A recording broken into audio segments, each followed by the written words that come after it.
তো নমস্কার বন্ধুরা, আমি একজন ডেইলি ব্লগার। তার পাশাপাশি আমি একজন নিত্যযাত্রী। যেহেতু কলকাতা আমার অফিস, তো চাকদা টু কলকাতা এটাই শর্টকাট। এই রাস্তাটা দিয়ে যান চলাচল করা খুবই একটা ঝুঁকিপূর্ণ। তার কারণটা হলো রাস্তাটা ছোট, বহু জায়গায় ভাঙা, আর রাস্তাটা সিঙ্গেল ওয়ে, যার কারণে ডেইলি প্যাসেঞ্জারি করা আমাদের পক্ষে খুবই একটা সমস্যা ও ঝুঁকিপূর্ণ হয়ে দাঁড়িয়েছে। তো সম্প্রতি হাইকোর্টের একটা অর্ডারে বলা হয়েছে যে মার্চ মাসের 1 তারিখ থেকে 2025 এই কাজটা নিয়মিতভাবে সম্পূর্ণ করতে হবে উইদাউট এনি হেজিটেট।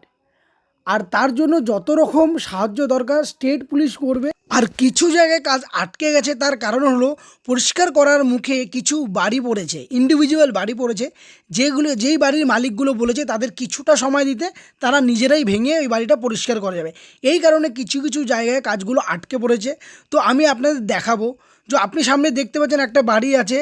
তো এরকম বহু বাড়ি আছে, দোকান আছে, যেগুলো নাকি এখন ভেঙে ভেঙে পাশে নিয়ে যাচ্ছে। তো এই কারণে কিছু কিছু জায়গায় কাজ আটকে আছে, কিন্তু যেই সব জায়গায় এর আগে কাজ হয়নি, পরিষ্কার হয়নি, সেই সব জায়গাগুলোও কিন্তু কাজ চালু করে দিয়েছে। আর আপনাদের জানিয়ে রাখি, এই যে কন্ট্রাক্টটা পেয়েছে, মানে এই যে টেন্ডারটা পেয়েছে, এই টেন্ডারটা কিন্তু মুখার্জি কনস্ট্রাকশন প্রাইভেট লিমিটেড নামে একটি সংস্থা পেয়েছে। তারাই এই কাজটি দ্রুত সম্পূর্ণ করবে। তো আপনারা দেখতে পারলেন যে এখানে অনেক বাড়ি আছে যেগুলো কিন্তু পরিষ্কারের মুখে বাধা হয়ে দাঁড়িয়েছে। তো খুবই তাড়াতাড়ি সেইগুলোকেও পরিষ্কার করে দেওয়া হবে, পরিষ্কার করে 4 লেনের রাস্তা তৈরি করা হবে। আর এটার জন্য 2 বছর লাগবে। আর এর জন্য যেই টাকাটা বরাদ্দ করা হয়েছে সেটা হচ্ছে 300 কোটি টাকার কাছাকাছি। তো তোমরা দুপাশে দেখতে পারলে যে কতটা কাজ হয়েছে।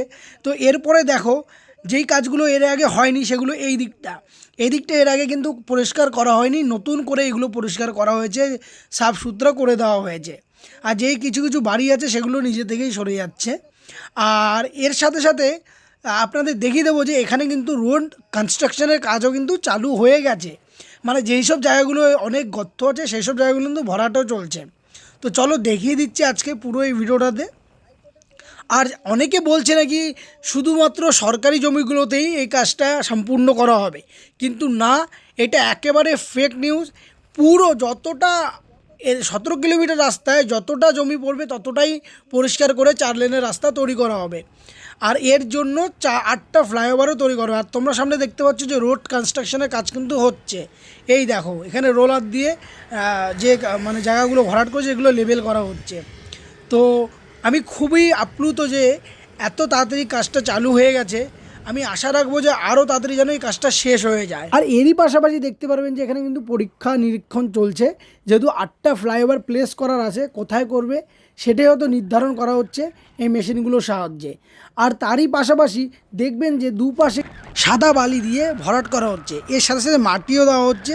তারপরে এটাকে লেভেলিং করে এরপরে স্টোন ডাস্ট দিয়ে এটাকে ভালো করে মানে শক্তপোক্তভাবে লেবেল করে দেওয়া হবে।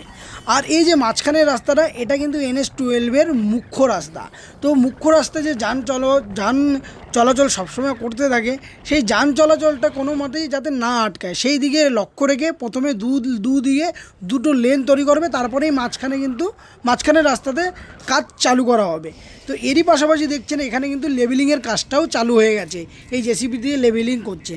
তো যাই হোক, এই তো রইল দ্বিতীয় পর্বের NH-12-এর ইনফরমেশান। যদি ভালো লেগে থাকে লাইক করবেন, কমেন্ট করে জানাবেন।